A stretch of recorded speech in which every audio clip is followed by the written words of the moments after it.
अस्सलाम वालेकुम। आज हम डिस्कस करते हैं हाइपरग्लाइसीमिया के कुछ टॉपिक्स को, जिसके अंदर इंसुलिन टू कार्ब रेशो है, ग्लाइसेमिक इंडेक्स है, ग्लाइसेमिक लॉट है, डाइट ऑर्डर है, मेडिकल न्यूट्रिशन थेरेपी है, और लास्ट पे जो है वो हम लोग एक जनरल सैंपल मेन्यू देखेंगे।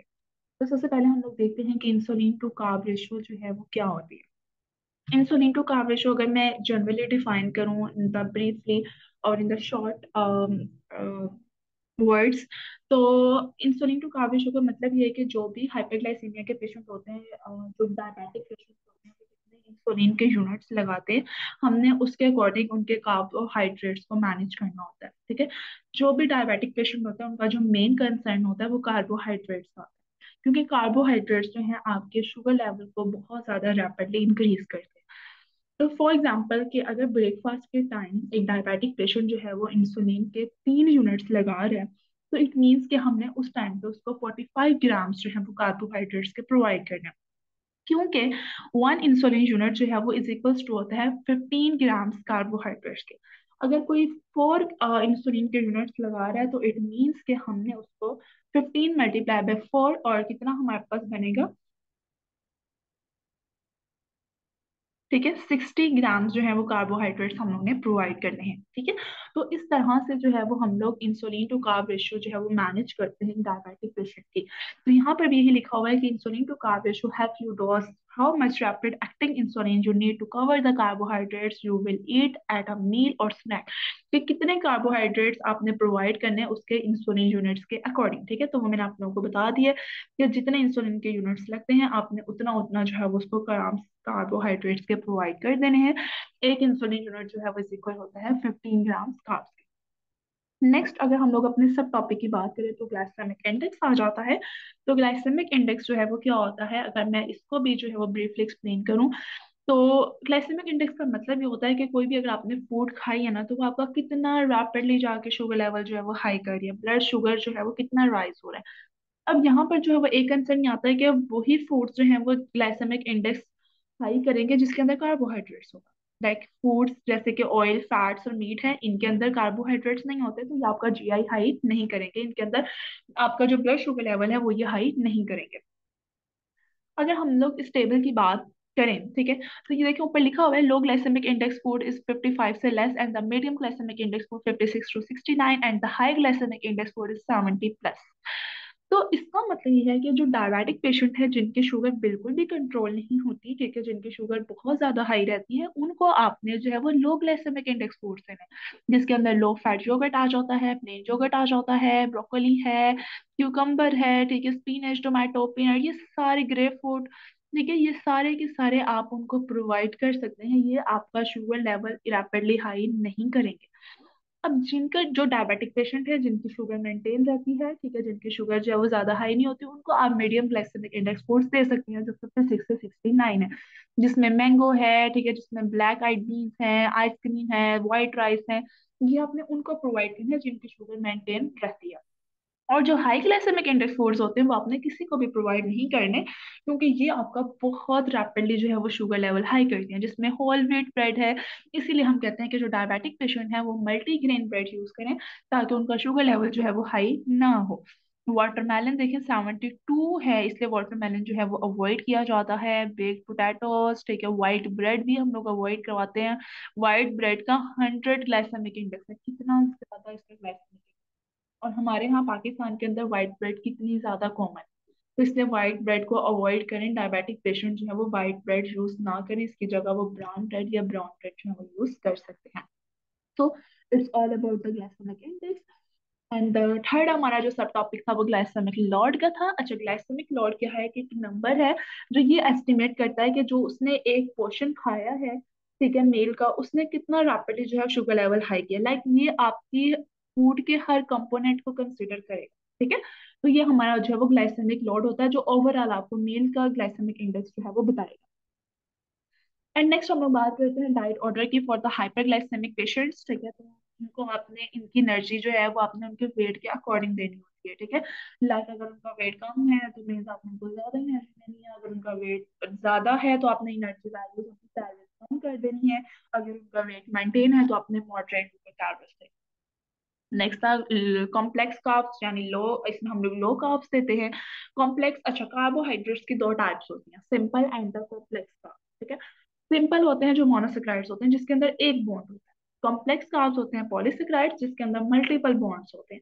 अब कॉम्प्लेक्स कार्ब लेने की रीजन क्या है कि जो मोनोसेक्राइड्स होते हैं जिसके अंदर एक बॉन्ड है, जो सिंपल कार्ब्स हैं, अब एक बॉन्ड आपकी बॉडी के अंदर जाकर रैपिडली टूटेगा और फौरन से आपका जो शुगर लेवल हाई कर देगा।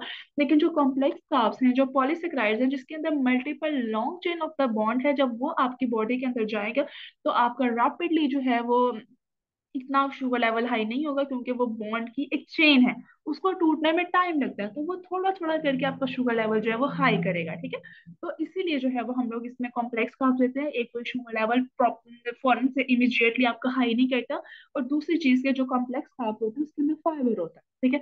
एंड द फाइबर आपको स्टाइटी इंड्यूस करवाता है, आपकी बॉडी के अंदर फीलिंग ऑफ द फुलनेस देता है। डायबिटीज जनरली होती है उनको, जो ओबीस पेशेंट्स होते हैं, तो आपने क्या करना होता है कि आपने उनकी कैलोरीज कट करवा देते हैं। इसके अलावा आप उनको वो फूड्स देते हैं जिससे उनको बार बार भूख ना लगे। तो फाइबर जो है वो सब मेन जो आपकी बॉडी के अंदर स्पाइकिंग इंड्यूस करवाता है, ठीक है। तो ये आपको फीलिंग ऑफ फुलनेस देता है, तो ठीक है। तो कॉम्प्लेक्स कार्ब जो है वो हम लोग इसलिए प्रोवाइड करते हैं कि एक तो पॉलीसेकेराइड्स है, long chain of the bond है, इमीडिएटली आपका शुगर लेवल हाई नहीं करेगा, और दूसरी चीज ये है कि इसके अंदर जो है वो फाइबर है जो आपको फीलिंग ऑफ फुलनेस देगा। थर्ड पॉइंट आ जाता है लिंक प्रोटीन। लिंक प्रोटीन इसलिए देनी है क्योंकि जो ओबीस पेशेंट होता है, obesity is itself the inflammation, ठीक है। तो अब आपने क्या करना है कि उसकी बॉडी में ओबेसिटी की वजह से भी इन्फ्लेमेशन है, क्योंकि एडिपोज टिश्यू जो है वो इन्फ्लेमेशन कॉज करते हैं, वो ऑक्सीडेटिव स्ट्रेस कॉज करते हैं बॉडी के अंदर, और दूसरी चीज की उसको डायबिटीज भी है, तो उसकी बॉडी के अंदर ऑक्सीडेटिव स्ट्रेस और इन्फ्लेमेशन बहुत ज्यादा है। तो अगर आप उसको वो प्रोटीन देंगे जो मटन, बीफ, यानी हाईली फैटी प्रोटीन है, उसके अंदर क्या होता है कि उसके अंदर ऐसे कंपाउंड्स होते हैं जो आपकी बॉडी के अंदर जाके और ज्यादा आपकी जो है वो इन्फ्लेमेशन कॉज करते हैं। तो इसलिए जो है इसमें मटन, बीफ हम लोग जो है वो अवॉइड करवाते हैं। इसमें लीन प्रोटीन देते हैं जिसमें चिकन आ जाता है, जिसमें एग आ जाता है, जिसमें फिश आ जाती है। और एग भी, अगर इनको कोलेस्ट्रॉल का इशू है, डेफिनेटली इनको कोलेस्ट्रॉल का इशू भी होगा, तो उसमें भी हम लोग एग यॉक जो है वो अवॉइड करवाते हैं, क्योंकि वो हाईली इन कोलेस्ट्रॉल होती है, तो हम इसमें 2 एग वाइट्स जो है वो यूज करवाते हैं। दैट्स वाई इसमें जो है वो हमने लीन प्रोटीन देनी होती है। नेक्स्ट और होता है हेल्दी फैट, ठीक है। फैट हमने ज्यादा देना डेफिनेटली, जब हम कार्ब्स कम कर रहे हैं तो हम लोग फैट ज्यादा देंगे, क्योंकि हमने कोई भी एनर्जी सोर्स देना है, एनर्जी सोर्स यहाँ पे दो है, कार्ब्स हैं एंड फैट। कार्ब्स कम किए तो फैट हम ज्यादा देते हैं, और हेल्दी फैट देना है, ठीक है। क्योंकि सैचुरेटेड फैट्स और ट्रांस फैट जो है, एक तो ये आपकी बॉडी के अंदर इन्फ्लेमेशन कॉज करेंगे, दूसरा ये कोलेस्ट्रॉल इश्यूज जो हैं उनको ट्रिगर करते हैं। तो आपने मुफाज और कुफाज देने हैं, mono unsaturated fatty acids and poly unsaturated fatty acid. Nuts and seeds का ज्यादा यूज करवाना है, ऑलमंड्स हैं, कैश्यू है, पीनट है, वॉलनट्स हैं, इन सब का आपने यूज करना है। सीड्स आप दे सकते हैं, सीड्स बहुत ज्यादा इफेक्टिव है, फ्लैक्स सीड्स बहुत ज्यादा इफेक्टिव है, सिसमन सीड्स, ठीक है। तो ये सारे आप जो है वो हेल्दी फैट्स के अंदर दे सकते हैं। इसके बाद आ जाता है chromium rich diet. Chromium is the insulin का पार्ट होता है, क्रोमियम, ठीक है। और इंसुलिन आपको पता है कि डायबिटिक पेशेंट के अंदर इंसुलिन या तो बनती नहीं है या इंसुलिन की रेजिस्टेंस हो जाती है। तो रिसर्चर्स का कहना यह है कि जब आप क्रोमियम रिच डाइट लेते हैं तो इंसुलिन रेजिस्टेंस को कम करने में ये हेल्प आउट करता है। तो दैट्स वाई जो है वो क्रोमियम जो है वो आपने ज्यादा देनी होती है। लो ग्लाइसेमिक इंडेक्स डाइट, जो हमने पहले बात कर ली कि 55 से कम वाले आपने ग्लाइसेमिक इंडेक्स वाले फूड जो है वो प्रोवाइड करने हैं। नेक्स्ट हमारे पास आ जाता है medical nutrition therapy. Medical nutrition therapy MNT for the diabetic patient, तो हम लोग जो है वो कंसिस्टेंट कार्ब्स डाइट प्रोवाइड करते हैं। और you mean by the consistent carb diet, तो कंसिस्टेंट कार्ब डाइट ये होती है कि लाइक फॉर एग्जांपल आपने एक पेशेंट, डायबिटिक पेशेंट की कैलकुलेशंस की हैं, ठीक है। आपने उसकी बीएमआई निकाला, आईपीडब्ल्यू निकाला, उसके कैलोरीज निकाली, उसकी कार्ब्स, प्रोटीन, फैट्स के ग्राम्स निकाल लिए। अब फॉर एग्जांपल कि उसका एएमडीआर निकालने के बाद उसकी जो कार्ब्स की वैल्यू आई थी वो 250 ग्राम्स आई थी, ठीक है। अब आपने क्या करना है कि आपने ऐसा नहीं करना कि 250 ग्राम्स आपने ब्रेकफास्ट में दे दिए और बाकी पूरा दिन आपने कार्ब्स दिए, नो। आपने इन 250 ग्राम्स को डिवाइड कर देना है उसके 7 मील्स के अंदर।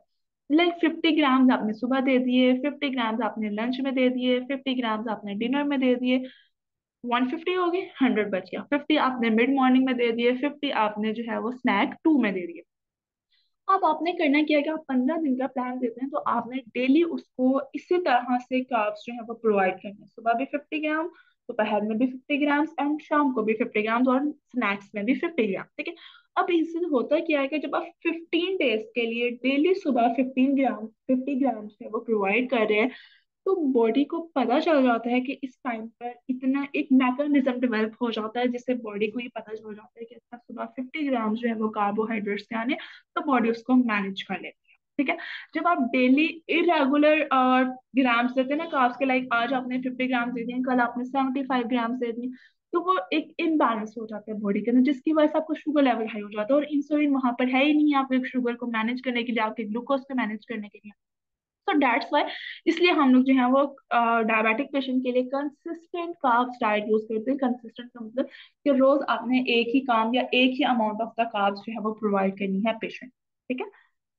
नेक्स्ट हमारे पास जो लास्ट हमारा सब टॉपिक था मेन्यू प्लान का, it's a general plan for the diabetic patient. इसमें हमने किसी भी पेशेंट की केस स्टडी नहीं ली, किसी भी पेशेंट की हम लोगों ने कैलकुलेशंस नहीं की। इट्स अ जनरल के कौन कौन से फूड जो है वो डायबिटिक फ्रेंडली हैं, वो आप डायबिटिक पेशेंट को जो है वो दे सकते हैं, और वो डायबिटीज को मैनेज कर सकते हैं। तो फर्स्ट ऑफ ऑल जो आपके मील्स होने चाहिए वो तो आपके 7 के 7 ही होने चाहिए। ठीक है।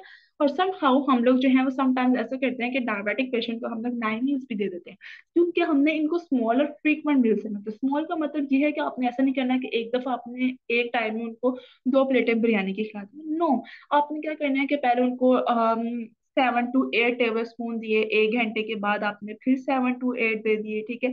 फिर 2 घंटे के बाद आपने कुछ और दे दिया। तो लाइक उनको घंटे घंटे के गैप से आप जो है वो कुछ ना कुछ देते रहते हैं, ताकि ना ही उनका शुगर लेवल ड्रॉप हो और ना ही उनका शुगर लेवल जो है वो ज्यादा हाई हो। ठीक है। तो फिर हमने जो है यहाँ पे 7 मील्स का जो है वो डाइट प्लान बनाया है, इस जनरल प्लान। ठीक है।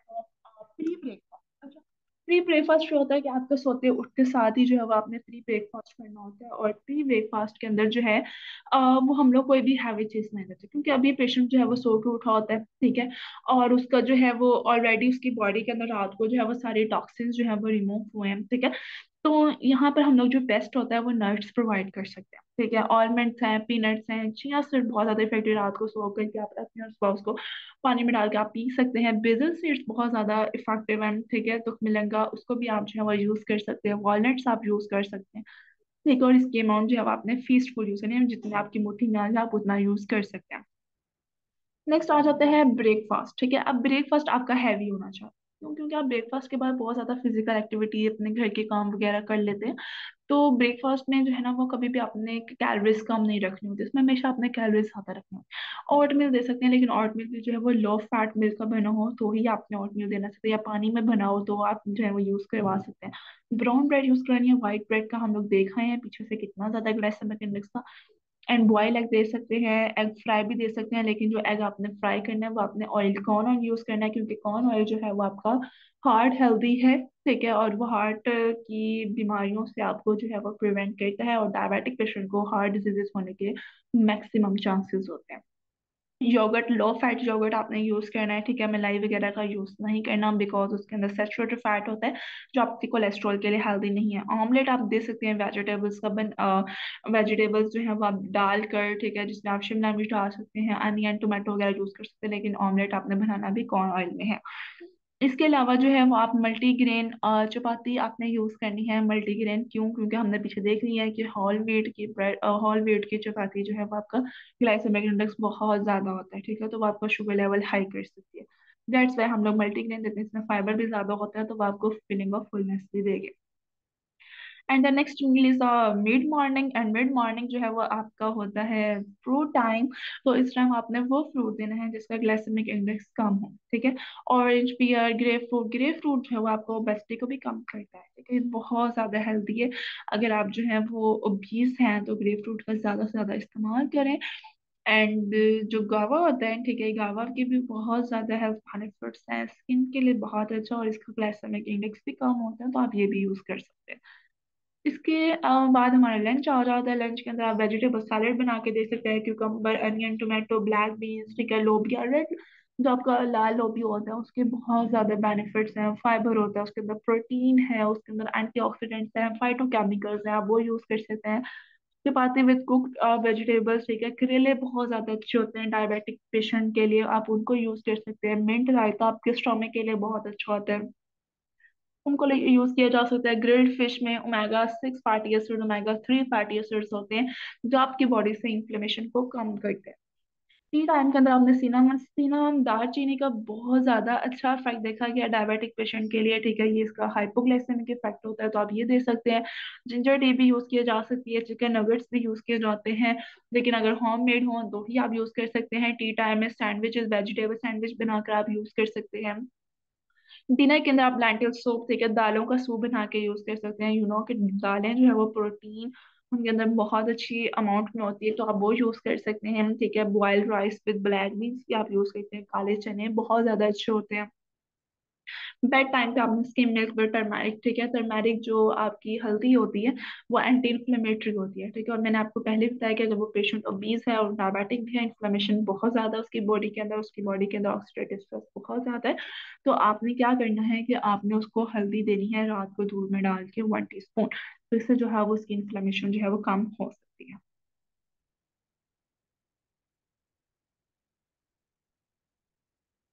आई होप कि आपको जो है वो लेक्चर समझ में आ गया होगा, और आपको अब insulin to carb ratio manage करनी भी आ गई होगी, glycemic index and glycemic load का भी पता चल गया होगा, एंड आपको ये भी पता चल गया होगा कि कौन से फूड जो है वो डायबिटिक पेशेंट के लिए हेल्दी हैं।